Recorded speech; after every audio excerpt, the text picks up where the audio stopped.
Hello दोस्तों, जैसा कि आप जानते हैं आपका डीआरडीओ सेप्टेम्बर टर्म का एग्ज़ाम हो चुका है और उसका रिजल्ट भी आने वाला है। तो अब आपको तैयारी कर दी है आपके स्किल टेस्ट की। तो यहाँ पर हम आपको फेटा टेट का स्किल टेस्ट कैसे होता है भाई हम आपको बताने वाले हैं। डीआरडीओ सेप्टेम्बर टर्म का जो टेक्नीशियन ए का पोस्ट है फेटा टेट के लिए, उसका हम देखते हैं वर्कशॉप में भी आ गए हैं। तो आपको पूरा जानकारी आपको देंगे कि फेटा टेट का कैसे प्रैक्टिकल होता है, और आपको प्रैक्टिकल से संबंधित जो भी जानकारी है वह हम आपको सीधे वर्कशॉप में आकर बताने वाले हैं। आपका कैसे वर्कशॉप में वहाँ पर प्रैक्टिकल होगा, सारी जानकारी आपको देंगे। तो सबसे पहले क्या होगा, जब आप डीआरडीओ के सेप्टेम्बर टर्म के एग्ज़ाम के लिए टेस्ट के लिए जाएंगे तो आपको वहाँ पर कोई भी टूल्स ले जाने की आवश्यकता नहीं है। वहाँ पर टेबल पर इस तरीके से टूल्स रखे मिलेंगे आपको। जो भी वहाँ पर प्रैक्टिकल आपका होगा तो आपके लिए टूल्स अलाउड किए जाएंगे।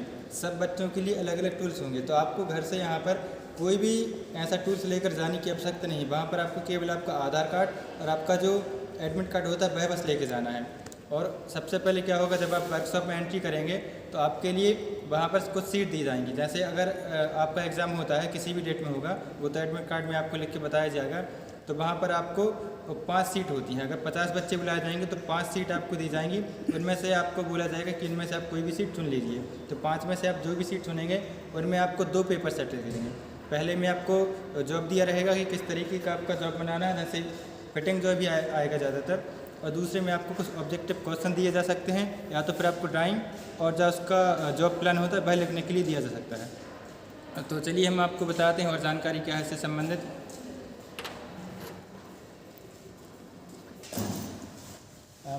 जब आप वर्कशॉप में जाएंगे तो आपको किन बातों की ध्यान रखना है वह हम आपको बताने वाले हैं। तो सबसे पहले जो इम्पोर्टेंट बात है वह आपके वस्त्र की है। जो आप कपड़े पहन कर जाएंगे उसका भी वहाँ पर नंबर जोड़ा जाएगा। ऐसा नहीं है कि अगर आपका प्रैक्टिकल होता है तो केवल आपको प्रैक्टिकल की नंबर वहाँ पर मिलेंगे, क्योंकि यह जो टेस्ट है केवल क्वालिफाई करना है आपको। यहाँ पर कोई भी नंबर नहीं दिए जाने वाले हैं। लेकिन जो वो एग्जामिनर है वह किस तरीके से आपको क्वालिफाई करेगा इसका भी कुछ पैमाना होता है। तो सबसे पहले आप जाएंगे तो वहाँ पर आपको केवल हाफ टी शर्ट पहनकर जानी है। इस तरीके से हाथ में कुछ भी नहीं पहने रहेंगे आप। और आपके जो जूते होने वाले हैं, जो वर्कशॉप में जो होते हैं सेफ्टी सूट वह पहन कर जाना है। इस तरीके के जूते वहाँ पर नहीं चलेंगे। अगर आप ऐसे बनकर जाएंगे तो ज़रूर आपके 2-4 नंबर तो इसी में आपके काट लिए जाएंगे। और आप जो स्किल होते हैं, वर्कर होते हैं, उस तरीके से आपको कपड़े या जो जूते हैं वह पहन कर जाना है और हाफ टी शर्ट पहन कर जाना है। इतना आप ध्यान रखना। और हमने आपको पहले ही बता दिया कि कोई भी टूल्स वहाँ पर लेकर नहीं जाना है। तो अब आपको बता दें कैसा आपका प्रैक्टिकल होगा। दोस्तों, वहाँ पर आपके लिए 2 घंटे का टाइम दिया गया है, जबकि जो इससे पहले एग्ज़ाम हुए थे सेप्टेम्बर 9 और सेप्टेम्बर 8 के, तो उनमें आपके लिए करीब 4 से 5 घंटे का टाइम दिया गया था। लेकिन यहाँ पर आपको केवल 2 घंटे का टाइम दिया गया है। तो 2 घंटे में या तो आपका इस तरीके से आपको जॉब का ड्राइंग दिया रहेगा। तो यह जॉब आपको या तो फिर एल्यूमिनियम के मेटल पर बना एल्यूमिनियम की जो सीट होती है, MS प्लेट, एल्यूमिनियम की प्लेट होती है, उस पर बनाने के लिए दिया जा सकता है।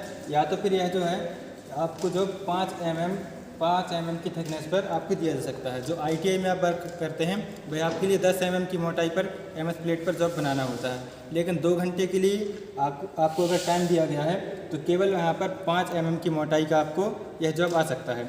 तो ये जैसे ही आपके लिए MS प्लेट मिलेगी, उसको सबसे पहले आपको राइट एंगल पर लाना है। ये ट्राई स्क्वायर होता है, तो जितने जल्दी आप ट्राई स्क्वायर से ये राइट एंगल पर लाएंगे उतनी जल्दी आपका जॉब कंप्लीट हो जाएगा। तो इस तरीके से आप जो फिटिंग जॉब है दोनों पार्ट को राइट एंगल पर लाएंगे। और आपकी जो एक्यूरेसी होनी है वह इस वर्नियर कैलिपर की सहायता से मापी जाएगी। 0.02 की शुद्धता में आप जितना अच्छा जॉब बना पाएंगे आपको उतने अच्छे नंबर मिलेंगे। यहाँ पर दोस्तों जो एक्यूरेसी भी आपको मेंटेन रखनी है और जो समय है वही भी पर्याप्त रहेगा आपके लिए। और इस तरफ आप देख सकते हैं ऐसे आपके लिए एक 22 लाइट अलॉट की जाएगी। तो 50 बच्चे लगातार काम कर रहे होंगे वहाँ पर। तो आपको बिल्कुल भी घबराना नहीं है, आपको केवल अपने जॉब पर ध्यान देना है। जितने जल्दी आप अपना जॉब बनाकर तैयार करेंगे आपको उतने अच्छे नंबर मिलेंगे। और इसके बाद क्या होगा, आपका इंटरव्यू भी लिया जाएगा वहाँ पर। तो इंटरव्यू में क्या होता है, या तो फिर आपको कुछ टूल्स रखे होंगे, टूल्स के बारे में जानकारी देनी पड़ेगी। वहाँ पर एग्जामिनर सामने बैठा होगा और 5 बच्चे ऐसे बिठा ले जाएंगे। तो वहाँ पर इस तरीके से वर्नियर कैलिपर आपको दिया जाएगा और बोला जाएगा ये क्या होता है, इसका ये क्या होता है, इनके नाम आपको बताना पड़ सकता है। या तो फिर सबसे ज़्यादा क्या होता है, जो हमारे सर हैं वो हमको बताते हैं कि वर्नियर कैलिपर के द्वारा रीडिंग लेकर उनको बताना पड़ता है। जो 0.2 की शुद्धता में है वह आपको रीडिंग लेकर बताना पड़ता है। तो वहाँ पर सबसे ज़्यादा एग्जामिनर होता है वह ध्यान देता है कि आप इसको पकड़ते कैसे हैं।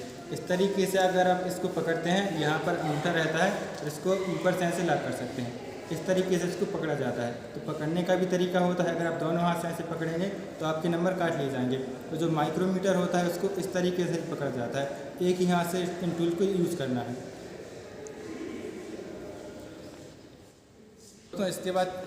दोस्तों इसके बाद अब आपको बताते हैं किस तरीके से आपको मशीनों पर वर्क करना है। तो ये देख सकते हैं, ये लेथ मशीन है हमारी। तो आपके लिए जॉब पर लेथ मशीन से संबंधित भी कोई जॉब आ सकता है बनाने के लिए, या तो फिर जो ड्रिल मशीन होती है, तो आपके लिए जो जॉब दिया जाएगा इसमें ड्रिल करने के लिए भी आ सकता है। आपके लिए जो ड्राइंग दी जाएगी, ड्राइंग पर आपको जो चित्र दिया रहेगा, तो आपको या तो फिर ड्राइंग के लिए कुछ जानकारी इस पर आपको ड्रिल करने के लिए दिया जा सकता है। देखिए ये रखा हुआ है, इस तरीके से आपको MS प्लेट मिलेगा 5 mm का। तो आपको केवल 2 घंटे का टाइम मिलेगा, 2 से ज़्यादा भी मिल सकता है। अगर आपका एग्जामिनर अच्छा है तो थोड़ा बहुत ज़्यादा टाइम दे सकता है। तो इस पर आपको ड्रिल करने के लिए आ सकता है। या तो फिर आपके लिए टेप होते हैं जो, उनका यूज कैसे होता है, थ्रेड कैसे काटते हैं, इसका भी आपको जॉब आ सकता है। दोस्तों जो एग्जामिनर होता है वह आपको स्किल टेस्ट तो लेगा ही, लेकिन आपको अपने ट्रेड से संबंधित कैसी नॉलेज है वही भी आपको पूछा जाएगा। जैसे ये आपकी देख सकते हैं रेडियल ड्रिल मशीन है, इसके पार्ट आपसे पूछे जा सकते हैं कि ये कौन सा पार्ट होता है, ये स्पिंडल होता है। तो आपको इसके पार्ट की अच्छे से जानकारी होनी चाहिए।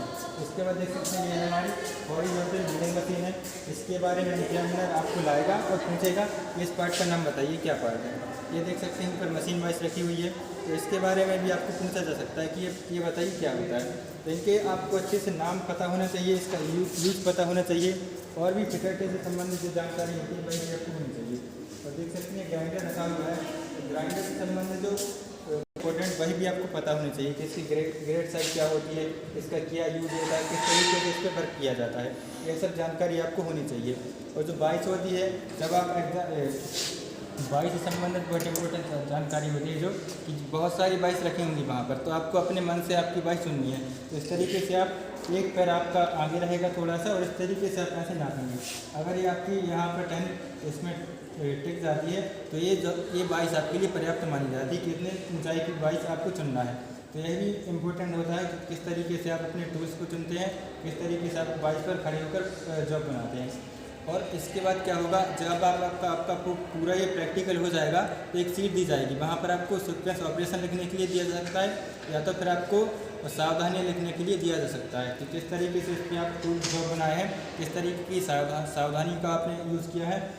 और सबसे ज़्यादा इम्पोर्टेंट क्या होता है, जब आप एग्जाम करेंगे तो वहाँ पर हमेशा आपको कूलेंट का उपयोग करना है। भले वहाँ पर आवश्यकता नहीं है, लेकिन फिर भी आप उसका उपयोग करेंगे तो एग्जामिनर आपको अच्छा मानेगा कि हाँ इसको अच्छा नॉलेज है, ये अच्छे तरीके से स्किल टेस्ट में क्वालिफाई कर सकता है। और दोस्तों एक जानकारी और आपको बता दें कि आपका जो मेरिट बनने वाली है, अगर आप स्किल टेस्ट को क्वालिफाई भी कर लेते हैं, फिर भी आपको केवल उतने ही बच्चे के लिए क्वालिफाई माना जाएगा जितनी वहाँ पर सीटें हैं। तो 8 गुना बच्चों को बुलाया जाना है, 8 गुना में से 7 गुना तो ऐसे ही छट जाने हैं, केवल उनको 1 गुना बच्चे लेंगे। तो आपको ज़्यादा चिंता करने की ज़रूरत नहीं है। अगर आपके नंबर अच्छे आए हुए हैं और अगर आप क्वालिफाई कर लेते हैं तो आपको DRDO में सिलेक्ट होने से कोई नहीं रोक सकता है। तो आशा करते हैं इतनी सारी जानकारी आपको समझ में आई होगी। तो मिलते हैं अगली वीडियो पर, तब तक के लिए आपका बहुत बहुत धन्यवाद। जय हिंद।